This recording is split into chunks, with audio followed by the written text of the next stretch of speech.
بسم اللہ الرحمن الرحیم۔ السلام علیکم۔ 14 سالہ لڑکی کی دل چیر دینے والی داستان جو آپ کے ہوش اڑا دے گی۔ صرف شادی شدہ حضرات یہ کہانی سنیں، کم عمر لڑکیاں اس کہانی سے دور رہیں۔ سکھر کا سچا واقعہ۔ میری عمر اس وقت 18 سال ہے۔ میں چور ڈکیت سے بھاگ رہی تھی اور گلی کوچوں میں ماری ماری پھر رہی تھی۔ وہ لوگ میرے پیچھے پڑے ہوئے تھے اور میں اپنی عزت بچانے کے لیے پھر سے بھاگ نکلی تھی۔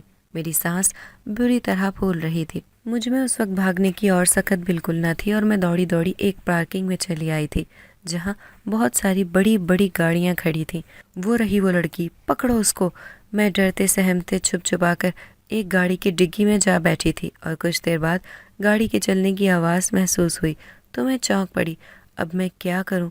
باہر نکلتی تو ان ڈاکوؤں کے ہتھے چڑھ جاتی یا پھر یہ گاڑی کا مالک الٹا مجھے ہی چور ڈکیت سمجھ کر پولیس کے حوالے کر دیتا۔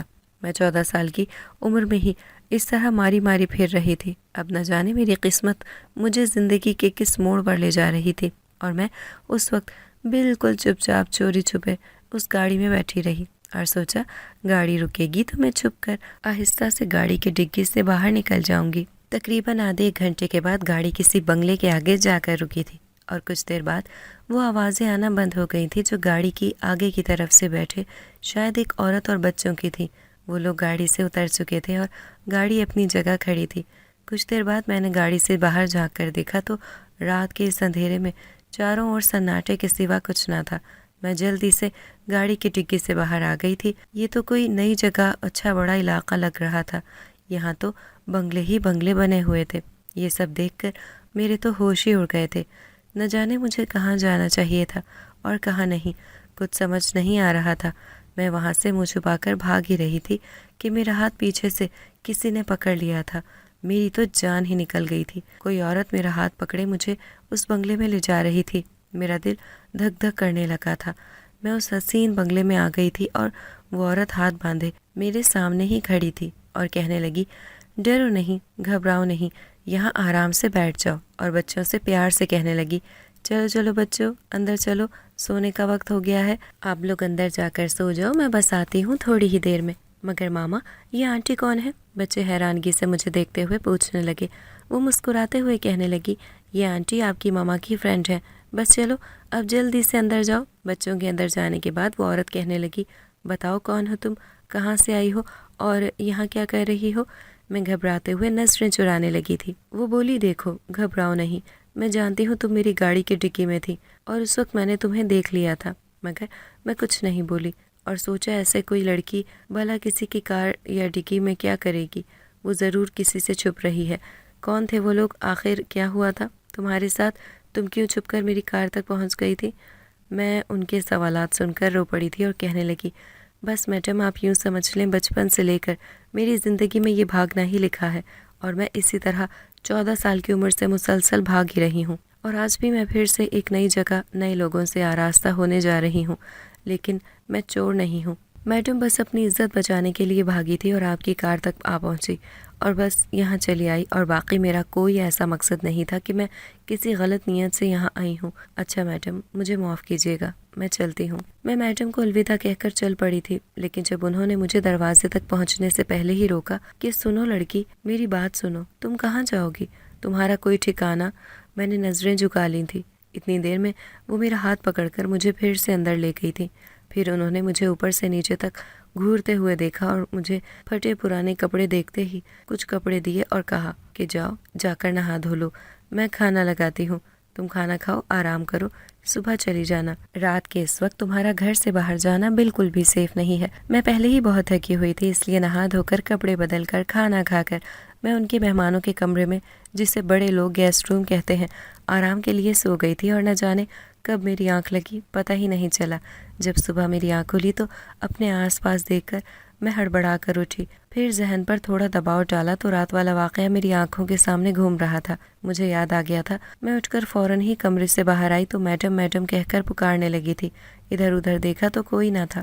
میں کچن کی طرف گئی تو وہاں ایک نوکرانی ناشتہ بنا رہی تھی۔ کہنے لگی، میڈم تو اپنے ہسپتال چلی گئی ہیں اور آپ کو ناشتہ کر کے آرام کرنے کو کہا تھا، اور بول کر گئی ہیں کہ شام تک آپ ان کے آنے تک یہیں رک جانا، وہ آئیں گی تو ان سے مل کر ہی جانا۔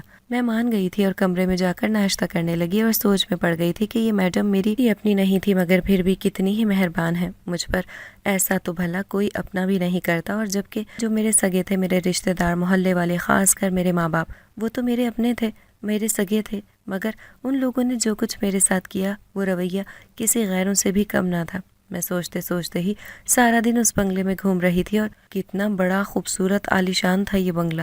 کچھ ہی دیر میں میری نظر نیچے ہال پر گئی تو بچے شور مچاتے ہوئے ڈرائیور کے ساتھ گھر میں آ رہے تھے۔ یہ بچے اس وقت یونیفارم میں تھے، اسکول سے چھٹی پر یہ گھر واپس آ رہے تھے۔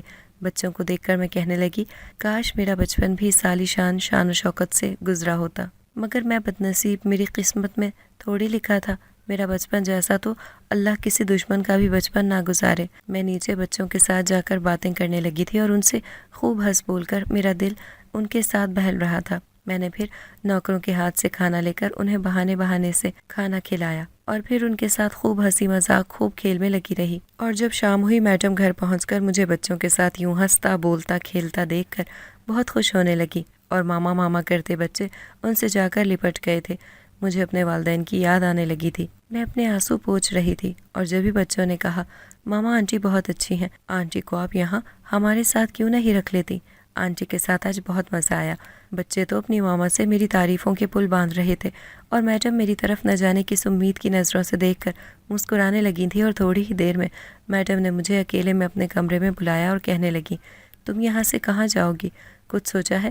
میں نے ہنس کر کہا، میڈم جہاں میری قسمت مجھے لے جائے گی۔ وہ بولی، میرے پاس تمہارے لیے ایک نوکری ہے، اگر تم مناسب سمجھو تو کل سے ہی کر سکتی ہو، ساتھ میں تمہیں رہنے کو جگہ بھی ملے گی اور اچھے پیسے بھی، جس پر تم آرام سے گزر بسر کر لو گی، اور میرے نزدیک اس سے اچھی آفر تمہارے لیے کوئی ہو ہی نہیں سکتی۔ اس طرح کب تک ماری ماری پھرتی رہو گی؟ میں نے کہا، مگر میڈم میں تو ایک جاہل ان پڑھ گوار لڑکی ہوں، اس اچھے بڑے شہر میں بھلا مجھے کون نوکری پر رکھے گا؟ وہ کہنے لگی، میں ہوں نا جو تمہیں اس نوکری پر کل سے ہی رکھنا چاہتی ہوں۔ میں نے حیرانگی سے ان کی طرف دیکھتے ہوئے کہا، کیا مطلب؟ تو انہوں نے کہا، دیکھو میں ایک ڈاکٹر ہوں اور ہسپتال کی سخت جاب سے اس وقت دوچار ہوں، تو مجھے اپنے بچوں کے لیے، اپنے پیچھے دیکھ بھال کے لیے ایک ایسی ہی سیدھی سادی کیئر ٹیکر چاہیے۔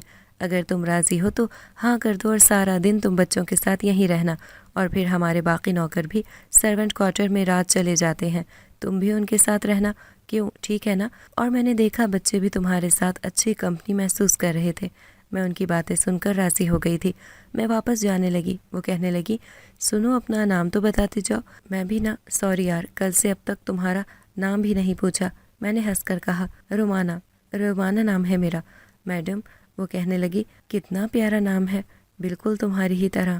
میں نے پہلی بار کسی کے منہ سے اپنی تعریف سنی تو آج اتنے عرصے بعد میں نے خود کو ایک نظر شیشے کی طلب کیا اور اپنے ہی چہرے کو گھورنے لگی کہ واقعی میں بہت خوبصورت ہوں۔ اگر ایسا تھا تو پھر کیوں مجھے وہ اکیلا تنہا چھوڑ گیا؟ میں اپنے دل سے سوال کرنے لگی تھی اور اسے یاد کرنے لگی تھی جس کے ساتھ میں اپنے ہی گھر سے بھاگی تھی۔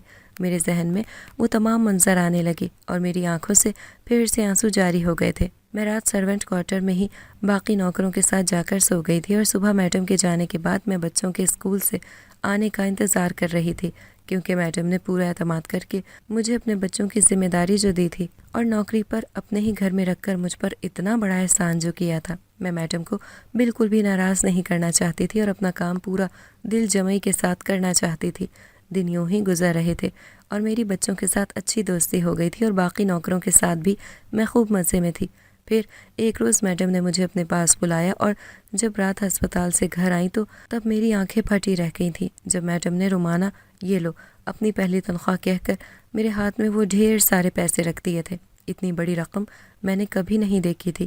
میں میڈم کا شکریہ ادا کرنے لگی تھی کیونکہ ان کے بچوں کے ساتھ کب ایک مہینہ گزر گیا کچھ پتہ نہ چلا اور سب اچھا چل رہا تھا۔ پھر میرے ساتھ کچھ ایسا ہوا، میں تھوڑا بیمار رہنے لگی تھی اور سمجھ ہی نہیں آ رہا تھا کہ میرے ساتھ ایسا کیا مسئلہ تھا۔ کتنی دوائیں میں کھا چکی تھی مگر میرے پیٹ کا درد جانے کا نام ہی نہیں لے رہا تھا۔ پھر میڈم نے زور زبردستی کر کے میرے سارے گھر پر ہی خون ٹیسٹ کروائے اور باقی سارے ٹیسٹ کیے کہ وہ خود بھی ایک ڈاکٹر تھیں اور ٹھیک سے معائنہ کرنے کے لیے وہ میرے سارے ٹیسٹ کروانا چاہتی تھیں۔ پھر جب ٹیسٹ کی ساری رپورٹس آئیں تو میڈم کے تو پیروں تلے زمین ہی نکل گئی تھی۔ وہ تو خود ہی حیرت زدہ ہو کر میرے پاس دوڑی چلی آئی تھی اور کہنے لگیں کہ کیا تمہیں پتا ہے کہ… میں نے کہا کیا ہوا میڈم، آپ کیوں گھبرائے ہوئی ہیں؟ کیا مجھے کوئی خطرناک بیماری ہے؟ آپ اتنا پریشان کیوں لگ رہی ہیں؟ وہ کہنے لگی تم واقعی بالکل انجان ہو۔ میں سوالیہ نظروں سے ان کی طرف دیکھنے لگی تھی اور اپنے پیٹ پر ہاتھ رکھ کر حیرت زدہ ہونے لگی تھی، مگر جب میڈم نے مجھے بتایا اور پیار سے سمجھایا تو میری تو روح ہی لرز گئی تھی کہ میں زور زور سے رونے لگی اور سر پکڑ کر وہیں بیٹھ گئی تھی۔ اپنی رپورٹوں کو ہاتھ میں لیے میں اپنا سر پیٹ رہی تھی اور اپنے شرمناک ماضی کو یاد کر رہی تھی، اور میں اب اس سچ کو جان جانے کے بعد بالکل جینا نہیں چاہتی تھی۔ میرے تو جینے کی ہر وجہ ہی تار تار ہو گئی تھی۔ میں خود کو مار مار کر اپنی جان لینا چاہتی تھی۔ میں نے وہی دیوار سے اپنا سر مارنا شروع کر دیا تھا اور چیخ رہی تھی کہ میں تو جانتی ہی نہیں تھی کہ میں… میڈم نے مجھے پیار سے سمجھایا اور میرے آنسوؤں کو صاف کرنے لگی اور کہنے لگی بس رومانہ، اب رونا بند کرو اور لڑو، اپنے نصیب سے لڑو، اپنی قسمت سے، اور دکھا دو ان سب کو جنہوں نے ہمیشہ تمہارے ساتھ غلط کیا۔ اور میں جانتی ہوں تم یہاں تک کہ ان مصیبتوں سے گزر کر آئی ہو، مگر مجھے بتاؤ تمہارے ساتھ کیا ہوا تھا؟ کیسے تم اب تک انجان تھی؟ تمہارے سامنے کیسے یہ سچائی ہرگز نہ آ سکی اور تم بے خبر قسمت کے ہاتھوں زندگی کے 20 سال رلتی رہیں؟ میں نے میڈم کو اپنی کہانی بتانی شروع کی کہ میں سکھر کی رہنے والی ہوں۔ اس وقت میں صرف 5 سال کی تھی جب مجھے تھوڑا ہوش تھا۔ بس اس وقت بہت عجیب لگتا تھا جب میرے ماں باپ نہ تو مجھے اسکول بھیجتے تھے اور نہ باقی بچوں کی طرح انہوں نے مجھے کبھی وہ سب کچھ دیا۔ مجھے ہمیشہ ہی ان لوگوں نے ڈرا دھمکا کر مار پیٹ کر گھر میں ہی قید رکھا تھا۔ جب بھی میں اور بچوں کی طرح ضد کرتی تھی تب میری ماں مجھے ڈانٹ ٹپٹ کر سمجھا دیتی تھی اور کمرے میں ہی بند رکھتی تھی۔ آہستہ آہستہ میں ہوش سنبھالنے لگی تھی اور اپنے ماں باپ کو دیکھ کر میرے دل میں یہی ایک خیال آیا تھا کہ یہ لوگ پتہ نہیں میرے سگے ماں باپ ہیں بھی یا نہیں، مجھے کس کچرے سے اٹھا کر لائے ہیں جو میرے ساتھ یہ سلوک کرتے ہیں کہ کوئی غیر بھی ایسا نہیں کرتا۔ جب بھی ہمارے گھر باہر سے کوئی مہمان آتا تو میرے ماں باپ مجھے کمرے میں بند کر دیتے تھے اور کہتے یہ بچی بیمار ہے، اس لیے ہم نے اسے سب سے دور رکھا ہے کیونکہ اسے ایک خطرناک بیماری ہے، اور کہتے ہماری تو کوئی اولاد ہی نہیں ہے، ہم بے اولاد ہیں۔ یہ سب تلخ حقیقت سن سن کر میرا دل خون کے آنسو روتا تھا۔ آہستہ آہستہ میں بڑی ہو رہی تھی اور اسی بند کمرے کی قید میں ہی میں نے جوانی میں قدم رکھا۔ جب میری عمر 14 برس ہوئی تو میں اپنے والدین سے لڑتی جھگڑتی اور چھپ کر میں رات کمرے کے پیچھے والی ایک کھڑکی جو گلی کے اس پار کھلتی تھی وہاں سے میں چوری چھپے ایک 18 سالہ لڑکے سے گپے مارتی تھی، اور اس طرح میں اپنا اکیلا پن دور کر لیتی تھی، اور وہ بھی گھر کے رشتوں سے تنگ آیا ہوا تھا۔ اسے گھر والوں کی کوئی غرض نہ تھی۔ مجھے نہیں معلوم تھا کہ وہ میری زندگی میں کب کتنا اہم ثابت ہو جائے گا۔ جوانی کے اس دور میں ہر کوئی اچھا لگنے لگتا ہے، مجھے بھی وہ غیر انجان سا لڑکا اچھا لگنے لگا تھا، اور نہ جانے میں کب اس کو دل ہی دل میں پسند کرنے لگی، اور وہ بھی شاید ہماری دوستی بڑھتی چلی گئی اور ہم ایک دوسرے کو پسند کرنے لگے تھے۔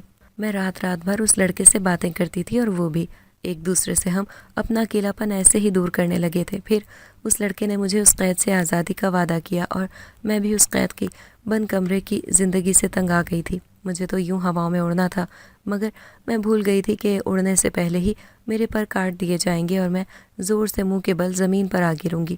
پھر ایک روز اس لڑکے نے اپنے وعدے کے مطابق اس نے کمرے کی چابی میرے گھر سے چوری کی اور رات کے اندھیرے میں مجھے گھر سے بھگا دیا۔ میں گھر سے بھاگنے کے وقت سارے زیورات اور روپے پیسے، امی ابو کی ساری جمع پونجی لے کر اس لڑکے کے ساتھ نکل پڑی تھی۔ بس وہیں سے میری زندگی کی بھاگ دوڑ شروع ہوئی اور اس لڑکے کے ساتھ اس کے دوست کے فلیٹ میں آ گئی تھی، اور اس نے نکاح کے لیے قاضی کا انتظام کیا اور دوستوں کے ساتھ مل کر مجھ سے چوری چھپے شادی کر لی۔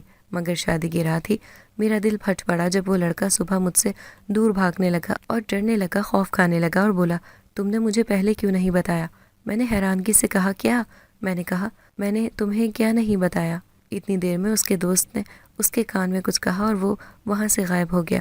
تھوڑی ہی دیر بعد اس کے دوست مل کر مجھ سے زور زبردستی کرنے لگے، مگر میں نے جیسے تیسے اپنی عزت بچائی۔ وہ سب مجھے ٹیڑھی ٹیڑھی عجیب و غریب نظروں سے گھور رہے تھے۔ میرا دل زور زور سے دھڑکنے لگا تھا۔ پھر مجھ سے میری عزت کے بدلے وہ ساری دولت زیورات مانگنے لگے۔ میں نے انہیں سب کچھ دے دیا تھا۔ میں ادھر ادھر اسی لڑکے کو تلاش کر رہی تھی جس کے سہارے میں اپنا گھر بار سب کچھ چھوڑ کر یہاں اس سے شادی کرنے بھاگ کر آئی تھی، مگر وہ تو نہ جانے کہاں مجھے چھوڑ کر گیا تھا۔ جو مجھ سے اتنے بڑے وعدے کرتا تھا، مجھے سہانے خواب دکھاتا تھا، اور اب جب وقت آیا تو وہ مجھے یوں تنے تنہا اکیلا ایسی حالت میں غیروں کو سپرد کر کے چھوڑ گیا تھا۔ میں روتی رہی، چیختی چلاتی رہی، اس وقت یہ لوگ نہ جانے ایک دوسرے کے کانوں میں کیا بکواس کر رہے تھے۔ میں خوف سے تھر تھر کانپ رہی تھی۔ میں اب تو لوٹ کے اپنے گھر بھی نہیں جا سکتی تھی۔ پھر کچھ دن میں اسی فلیٹ میں قید رہی۔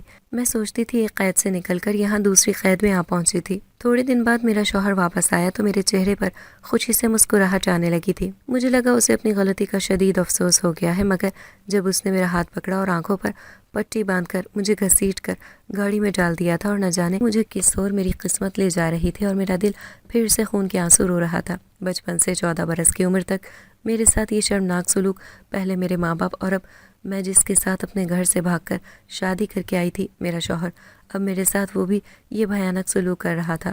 آخر میرا قصور ہی کیا تھا؟ آخر مجھے ایسی کس بات کی سزا دی جا رہی تھی؟ میں تو خوف سے بے حال ہو رہی تھی۔ ایک طرف تو میں نے ان گندے لڑکوں سے اپنی عزت بچا لی تھی، مگر کب تک؟ مجھے نہیں معلوم تھا میں اور کس گندگی میں پھینکی جا رہی تھی۔ مجھے گاڑی سے اتار کر وہ نہ جانے کہاں لے جا رہا تھا۔ میرے کانوں میں عورتوں اور مردوں کی گالی گفتار اور عجیب و غریب خراب الفاظوں کی صدائیں گونج رہی تھیں۔ میری آنکھوں پر پٹی بندھی تھی۔ مجھے جب لے جا کر وہاں پھینکا گیا اور میری آنکھوں سے پٹی اتاری گئی، میرے تو پیروں تلے سے زمین ہی نکل گئی تھی۔ اس وقت میں کوٹھے پر تھی جہاں میرا ہی شوہر مجھے بیچ کر جا رہا تھا۔ میں اس کے ہاتھ جوڑتی رہی، چیختی چلاتی رہی، مگر میری کسی نے ایک نہ سنی۔ میں انتہا کی خوبصورت اور حسین تھی۔ میرا قد و قامت اور ڈیل ڈول سب کچھ ایک 18 سالہ جوان لڑکی جیسا تھا، مگر عمر میری اس وقت 16 برس تھی۔ 2 سال شوہر کے بغیر ان گھٹیا مردوں کے بیچ رہی اور اپنی عزت بچاتی رہی، اور اب میں یہاں کیسے عزت کا پاس رکھ سکتی تھی؟ یہاں تو عورتیں خود ہر رات اپنی عزت آبرو کو اپنے ہی پیروں تلے رون دیتی تھی۔ مجھے ناچنا گانا سکھایا گیا اور کچھ ہی مہینوں میں یہاں میں کوٹھے کی شان بن گئی تھی۔ میرے رقص کی محفل پر لوگ دور دور سے آتے اور میرے دیوانے ہو جاتے تھے اور میرے ساتھ ایک رات کا سودا کرنے کو ڈھیروں روپے دیتے تھے، مگر جب میں کسی مرد کے ساتھ ہوتی، وہ نہ جانے کیوں مجھ سے ڈرتے اور خوف کھانے لگتے تھے اور فوراً ہی بھاگ جاتے تھے، کیونکہ کب تک میں یہاں خود کو محفوظ رکھتی؟ آخر کبھی نہ کبھی تو میں کسی کے پیروں تلے آ ہی جاتی۔ پھر قسمت مجھے کسی بہانے اس کوٹھے سے دوسرے کوٹھے پر لے جا رہی تھی۔ راستے میں طبیعت کے بہانے میں گاڑی سے اتر گئی تھی اور بہانے سے وہاں سے بھاگ نکلی تھی، اور بھاگتے ہی بھاگتے میں ایک دروازے پر جا کر زور زور سے دروازہ پیٹنے لگی تھی۔ اس وقت کسی ادھیڑ عمر آدمی نے دروازہ کھولا اور میں نے ان سے ہاتھ جوڑ کر اس وقت گھر میں پناہ دینے کو کہا، اور انہوں نے مجھے تنے تنہا رات کے اس وقت اکیلا گھبراتے ڈرتا دیکھ کر مجھے اپنے گھر میں پناہ دے دی تھی، اور جیسے تیسے میں نے ڈرتے سہمتے ان کے گھر میں رات نکالی۔ مگر جب صبح میری آنکھ کھلی تو وہ سرہانے بیٹھا ادھیڑ عمر آدمی میرے سر پر ہاتھ پھیر رہا تھا۔ وہ بھی مجھے اکیلا دیکھ کر اپنی خواہش پوری کرنا چاہ رہا تھا۔ میں نے اٹھ کر اس کے منہ پر زوردار تھپڑ مار دیا تھا، اور جیسے تیسے میں وہاں سے بھی بھاگ نکلی تھی، اور بھاگتے بھاگتے نہ جانے کب کہاں کیسے میں نہ جانے کتنے ظالم لوگوں سے، ظالم زمانے سے اپنی عزت کو بچاتی پھر رہی تھی، اور ایسے ہی ماری ماری در در کی ٹھوکریں کھاتی پھرتے پھرتے میں ایک مزار پر آ گئی تھی، اور یہاں پہنچ کر اتنے عرصے بعد میں نے خود کو پرسکون محسوس کیا تھا، اور خود کو اس وقت میں اللہ کے حفظ و امان میں سمجھ کر چین سے بیٹھ گئی تھی۔ کچھ دیر بعد لنگر شروع ہوا تو میں نے پیٹ بھر کر کھانا کھایا، اور یہیں بیٹھے بیٹھے کافی رات ہو گئی تھی۔ میں نے وہیں دیوار کے سہارے ٹیک لگا کر وہیں سو گئی تھی۔ رات خواب میں نے جب ماں باپ اور اپنے بچپن کا وہ منظر دیکھا تو میں چونک پڑی، اور آنکھ کھلی تو فجر کی اذانوں کی آواز میرے کانوں میں گونجی، اور پھر میں نے وہیں پر جلدی سے وضو کیا اور جا کر اللہ کے سامنے سجدے میں گر کر اپنی ایک ایک غلطی کی معافی مانگی کہ مجھ سے اپنے ماں باپ کو چھوڑنے کی اور اپنے ہی گھر سے بھاگنے کی، اپنے ہی گھر سے سب کچھ چوری کی، اللہ مجھے اتنی بڑی سزا مت دے، مجھے بخش دے، مجھے معاف کر دے۔ میں نے رو رو کر اپنی غلطی کی اللہ سے توبہ کر لی تھی، اور جب جا کر میرے دل کو ایک سکون آنے لگا تھا، میں نے اسی مزار پر کچھ دن وہیں رہ کر دن گزارے، اور پھر مجھ سے چل پڑنے کی جستجو پیدا ہو گئی تھی، اور میں اپنی زندگی کی ایک نئی امید کے ساتھ آگے بڑھنے کے لیے وہاں سے نکل پڑی تھی۔ اور اس وقت مجھے ایک بوڑھی عورت نے سہارا دیا۔ اس کا کوئی نہ تھا، اس نے مجھے اپنی بیٹی سمجھ کر اپنے اس کچے سے مکان میں رکھ لیا تھا، اور میں بھی اسے ماں سمجھ کر اس کے ساتھ رہنے لگی تھی۔ وہ بوڑھی عورت جب گھر سے نکلی اور جا کر روڈ پر بیٹھ گئی اور بھیک مانگنے لگی، اس وقت میری آنکھوں میں آنسو جاری تھے اور میرا کلیجہ پھٹ گیا تھا جب اس عورت نے بھیک مانگے پیسوں سے 2 وقت کی روٹی دال لے کر میرے پاس واپس گھر آئی اور خود بھی کھانا کھایا اور مجھے بھی کھلانے لگی۔ مجھے اس بوڑھی عورت کو دیکھ کر ترس آنے لگا تھا۔ اور میرا دل اس وقت اپنے اس بچپن کو، وہی قید والی زندگی کو یاد کر کے اس پر رش کرنے لگا تھا کہ کاش میں وہیں ہوتی، کم سے کم اس قید میں ہی صحیح، میں اپنے ماں باپ کے سائے میں، ان کے گھر میں تو سکون سے موجود تھی۔ تو کیا ہوا جو وہ زمانے کے سامنے مجھے اولاد ماننے کے لیے ہرگز تیار نہ تھے، مگر میرے لیے تو وہ بھی بہت تھا۔ کم سے کم میں اپنے گھر کی چھت کے نیچے تو تھی۔ مگر جب میری برداشت ختم ہوئی اور مجھے جوانی کی ہوا لگی تو بنا سوچے سمجھے گھر سے بھاگ نکلی اور کیسی ماری ماری در در ٹھوکریں کھانے لگی۔ اور آج جب خود کو ایک فقیروں کی طرح روٹی کھاتے دیکھا تو دل برداشتہ ہوا۔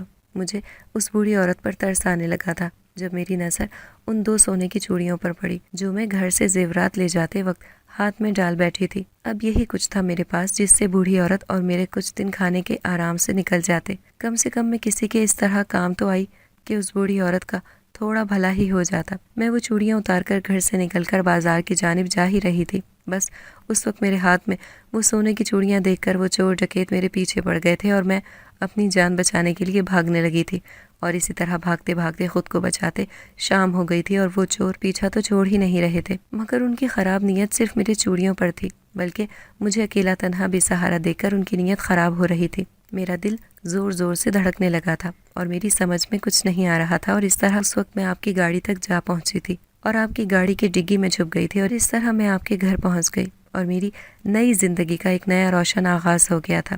میں خوشی سے کھل اٹھی تھی جب آپ نے مجھے نوکری پر رکھا تھا۔ مجھے جینے کی ایک نئی امید نظر آنے لگی تھی۔ سوچا تھا اپنی زندگی کو پھر سے جیوں گی اور اپنے بچپن کے خواب آنکھوں میں لیے اپنے پیروں پر کھڑے ہو سکوں گی۔ مگر آج جب میرے سامنے زندگی کی وہ تلخ اور کڑوی حقیقت سامنے آئی تو میری تو روح ہی لرز گئی تھی۔ میرے اوپر تو قیامت ہی ٹوٹ پڑی تھی کہ میں لیکن میڈم نے اس وقت مجھے سہارا دیا، مجھے سمجھایا اور زندگی میں آگے بڑھنے کا حوصلہ دیا۔ میڈم کے اس حوصلہ افزائی نے مجھے پھر سے اپنے پیروں پر کھڑا کر دیا تھا، اور آج میں اس قابل تھی کہ اپنی حقیقت کو قبول کر کے بھی زمانے کے سامنے آسانی سے سر اٹھا کر جی سکتی تھی۔ میں پڑھائی پوری کر کے ایک پولیس آفیسر بن چکی تھی اور مجرموں کو سزا کی آخری حد تک پہنچا سکتی تھی۔ سب سے پہلے میں نے اپنے مجرم اپنے شوہر کو ڈھونڈا جس نے مجھے کوٹھے پر جا کر بیچا تھا، اور اس کے بعد اس کے وہ سارے دوست، پھر ہر وہ امیر مرد جو عورتوں کی عزت پامال کرتے ہیں، اور ہر اس گنہگار کو سزا دلوائی جو میری نظر میں مجرم تھے۔ اس کے بعد جب میں ایک مضبوط انسان بن گئی اور اپنی حقیقت کو جاننے کے بعد اپنے ماضی سے ڈٹ کر مقابلے کرتے ہوئے ایک روز میں اپنے ہی گھر جا پہنچی اور دروازہ بجایا۔ اس وقت 6 سال کے عرصے کے بعد اپنے بوڑھے ماں باپ کو دیکھ کر میں رو پڑی تھی اور ان کے قدموں میں گر کر معافی مانگ رہی تھی اور کہا اللہ نے مجھے گھر سے بھاگنے کی سزا در در ٹھوکریں کھا کر دے دی تھی۔ اور پھر جب میں نے اپنے گناہ کی معافی مانگی تو میڈم کی صورت میں مجھے اس عالی شان ہستی سے ملایا جس کی وجہ سے آج میں اپنی حقیقت کو جاننے کے بعد بھی ایک کامیاب پولیس آفیسر ہوں۔ میں اپنے والدین سے شکوہ کرنے لگی تھی کہ مجھے آپ لوگوں نے پہلے کیوں نہیں بتایا کہ میں ایک لڑکی نہیں خواجہ سرا ہوں، اور کیوں آپ لوگ میرے وجود سے ڈرتے رہے اور زمانے سے چھپاتے رہے، اور کیوں اس سچائی کا ڈٹ کر مقابلہ نہ کیا۔ اور وہ ایک غیر عورت جو ہسپتال کی ایک ڈاکٹر ہے، وہ میری زندگی میں غیر ہو کر بھی میری اپنی سگی بن کر آئی، جس نے میری سچائی جان کر بھی میں ایک خواجہ سرا ہوں مجھے حوصلہ دیا اور حقیقت سے ڈٹ کر مقابلہ کروایا اور زندگی میں آگے بڑھنے کی امید جگائی۔ اور دیکھو آج میں ان کی وجہ سے ایک کامیاب انسان ہوں۔ میری باتیں سن کر اپنی مضبوط بیٹی کو دیکھ کر میرے ماں باپ میرے سامنے نظریں جھکائے کھڑے تھے اور مجھ سے رو کر معافی مانگنے لگے تھے کہ کاش ہم زمانے سے ڈر کر کبھی ایسا غلط نہ کرتے تو اپنی بچی سے اس کا بچپن اس طرح نہ چھینتے اور نہ وہ غصے میں گھر سے بھاگنے کا قدم اٹھاتی۔ ہم لوگ ایک دوسرے کو معاف کر چکے تھے اور وہ میڈم بھی اپنے شوہر اور بچوں کے ساتھ خوشی خوشی رہنے لگیں، اور ہمارا میل جول اسی طرح بنا رہا۔ مرد اور عورت میں کوئی فرق نہیں، اللہ کی نظر میں سبھی برابر ہیں، اور مرد اور عورت کے بیچ تیسری شے بھی اللہ کی بنائی ہوئی مخلوق ہے، وہ بھی انسان ہے، اس کے سینے میں بھی دھڑکنے والا ایک معصوم دل ہے۔ پھر کیوں زمانہ ان لوگوں کو آج تک قبول نہ کر سکا؟ اگر آپ کو ہماری آج کی کہانی پسند آئی ہے تو اسے لائک کریں، شیئر کریں اور چینل کو سبسکرائب کرنا مت بھولیے گا تاکہ آپ کو ہر نئی آنے والی ویڈیو کا نوٹیفیکیشن بر وقت ملتا رہے۔